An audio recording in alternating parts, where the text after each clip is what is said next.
Well, hello everybody, and I am standing in a very important place on a golf course. I'm standing at 60 yards to the middle of that green. And why is this place so important? 60% of our shots are from within 60 yards of the green. So it's important, it's critical, it's necessary. Whatever the word you want to use, this is a must for golfers. And again, I don't care if you're trying to break 100, I don't care if you're trying to break 90, I don't care if you're trying to break 80, I don't care if you're trying to break par. You have to be good from in here. Now, of those levels of places on in your golf game, whether you're trying to break 100, being good is a little different than being as good as somebody who's trying to break par. But everybody must be able to perform within 60 yards. It's referred to in golf, it's not my terms, and I love to talk to my students about it. It's the scoring zone. It's where all the scoring happens. So we're going to start off in this video with shots from off the green, okay? Whether it's a short par 4 and you can drive it down there close to the hole, whether it's a par 5 and your second shot has gotten up within 60 yards, or whether you've hit a bad tee shot and you've had to punch out and you now have a 30-yarder into the green, or you've just missed the green with your approach shot, whatever the case may be. The number one thing that everybody must do with the shot that is from within 60 yards and up to the edge of the green is you have to get the ball on the green. I don't care if you're trying to break 100, 90, 80, par, whatever it is, this ball must get on the green, okay? So that is rule number one. First shot from off the green must get on the green.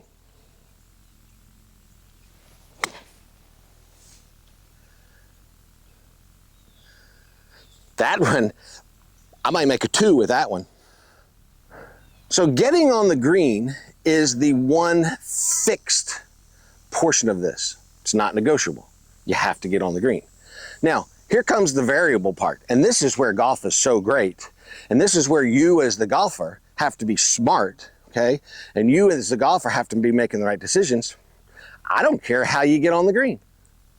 There's 10 different ways I can get on the green from here. I've now moved up short of the green. I'm probably about 30 yards from that pin. I'm probably a little bit more than that. It looks like probably maybe 40 yards to that pin. I'm probably 30 yards from the front edge of the green. I've got every option in the world right here, okay? There's no bunkers in front of me. There's nothing.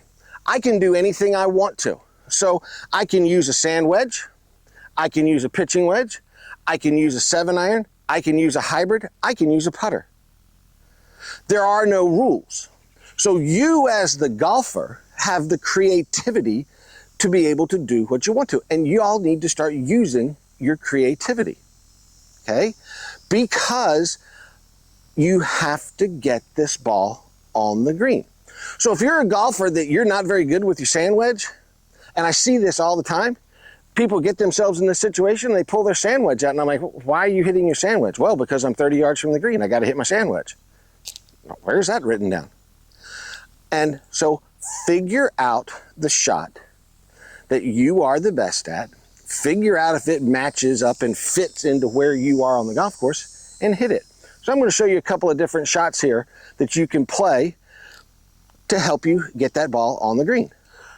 So me personally, if I was standing here on the golf course in this situation, I'd be using my sand wedge. I've got a 56-degree sand wedge.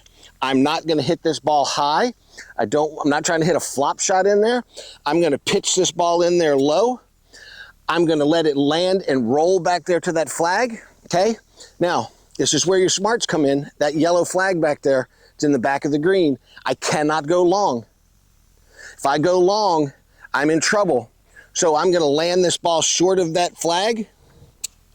So nice little easy swing.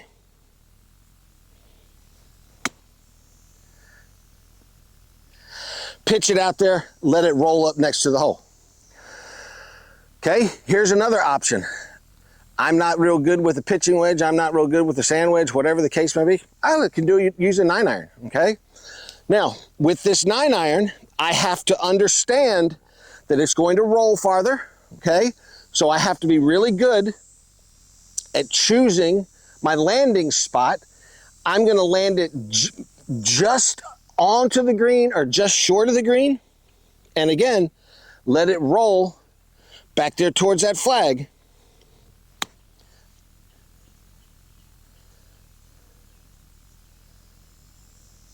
That got closer than my sand wedge did. All right, one last option, okay? You're not good at chipping. You're not good with your wedges. Take a hybrid. Hit a long putt. I would never putt this ball. You could putt this ball, but boy, you'd have to make a huge swing with your putter. Ground is wet this morning, but the hybrid is a great option. I choke down on that hybrid, and I'm gonna basically just hit a little pitch shot, a long putt, whatever you want to call it, and let this ball bounce up onto the green. Now, let's go to the green and let's talk about the next component of scoring and what we need to be able to do. Well, here are all 4 golf balls that I just hit onto the green. There was no rehearsing any of this stuff. This is just where my balls ended up. This one here, that was the hybrid that I rolled up onto the green. This one here, that was the sand wedge that I pitched up onto the green. This one here, the one that ended up the closest, this was the 9-iron that I hit. And right here, this was a sand wedge that I hit from 60 yards. Now, my last video that I put out was talking about the shot that you have to be able to hit, the one statistic in golf, and that's the getting up and down percentage, okay? And this whole video kind of fits right into that scenario. You have to be able to average a 3, okay, from 60 yards and in. You cannot be averaging over a 3. So what does that mean? Hey, I had 4 times I was within 60 yards, I made a 2, and I made 3 threes. Okay, well, you averaged under a 3. That's good. The closer you could get to averaging 2.5, the better player you're going to be. If you can get to the averaging below 2.5 strokes, the much better place. So, but you people that are trying to break 100, you have to average a 3. So here comes the second component in this scenario. Component number 1 was first shot, it's a must. You've got to get it on the green. Second part, you got to be able to putt. And putting starts with, hey, read the greens, figure out your line, and then roll the ball the correct distance. And once you have read the greens, controlling your distances is the most important. Okay, you read the green, but then you have to be able to control the distance that you are rolling that golf ball. You cannot 3-putt. Okay, so I've got all 4 of these golf balls up here on the green. All of them played pretty smartly. Every one of these is an uphill putt. And now I have to be able to make at least one of these putts if I'm going to be able to score.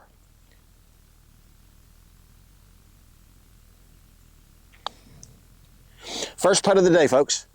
Oh, you got to be kidding me. How did that not go in? Thought I made that one. All right, so there's 1-3. Now, let me hit this one because it's in the way of that one. This is the one right here that I really, really ought to make. Oh, that's a terrible putt. That was a terrible putt. Okay, another 3. Maybe I should have come out here and hit a few putts before I did this video. All right, here we go. I'm still in shock that that first putt didn't go in. But that putt went in. There's a 2. Okay, last one. This is the best looking putt to my eye, okay?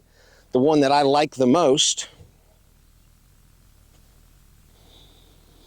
Let's see if I can knock this one in. Oh, it didn't break at all. Okay, so I just played 4 golf balls from 60 yards and in. And I got up and down once, I made a 2. The other 3 times I made a 3. So 25% of the time, I made a 2. I am now scoring. So let's wrap this video up with a summary. The scoring zone, 60 yards and in. We hit 60% of our shots when we're playing golf. You must be proficient, okay? Hard, fast things that are a must in this scenario.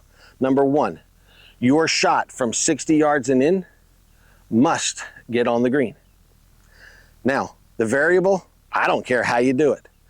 Putt it, pitch it, use your hybrid. Whatever it is that you do that you're proficient at, get your ball on the green. Now, the next hard, fast must in this scenario, you must be able to 2-putt. You cannot be 3-putting. So in order to 2-putt, read the greens, hit your putt the right speed. You learn to hit the putts the right speed, you're going to 2-putt. But here's the thing, if you want to be a good player, you got to be able to make some 2s. I just was in a situation, 4 balls off the green. I made 1 2, 3 3s. Me, I'm calling that average. From the situations where I would have much rather made 2 2s and 2 3s. I think that would have been competent for me, good. But look at it as your ability. Where are you in the game? Put the numbers in the right place. If you're trying to break 100, don't expect to make 2 2s and 2 3s in that situation. Make 3s. If you're trying to break 90, make 1 2. If you're trying to break 80, maybe make 2 2s. Hey, if you're trying to make break par, you might need to be making 3 2s. So focus your attention where it needs to be, and then get creative out there. Use your brain. Think about what you're doing. Do the right thing according to your skill level. If you're not very good with the sand wedge, don't hit the sand wedge, okay?